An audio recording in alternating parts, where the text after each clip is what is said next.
आणि आता पुढे पाहूया टॉप 9 महत्त्वाच्या बातम्या।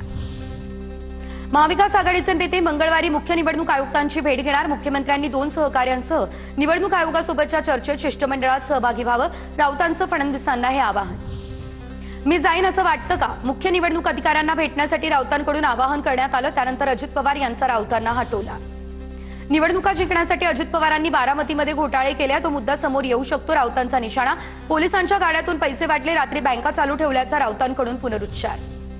शरद पवार आणि अजित पवार आज पुण्यातील बैठकीत एकत्र उपस्थित राहणार। वसंतदादा साखर कारखान्यामध्ये दुपारी महत्त्वाची बैठक। साखर कारखान्यासंदर्भात ही महत्त्वाची चर्चा होणार।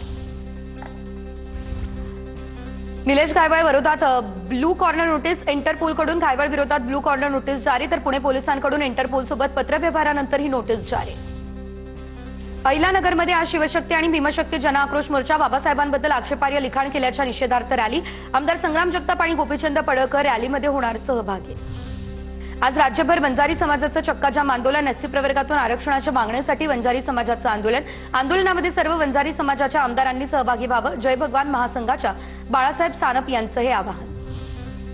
नाशिक गंगापूर गोळीबार प्रकरणात पोलिसांची मोठी कारवाई। भाजप नेते सुनील बागुल यांच्या पुतण्याला अटक। अजय बागुल, पप्पू जाधवसह आणखी एकाला पोलिसांकडून अटक। मुख्य आरोपी तुकाराम चोथवे आणि अजय बोरिसा अद्यापही फरार। एसटी कर्मचाऱ्यांचं उद्या आंदोलन। कामगार संघटना कृती समितीसह अन्य 2 संघटना आंदोलनात सहभागी होणार। एसटी कर्मचाऱ्यांचे थकीत 4000 कोटी देण्याची मागणी।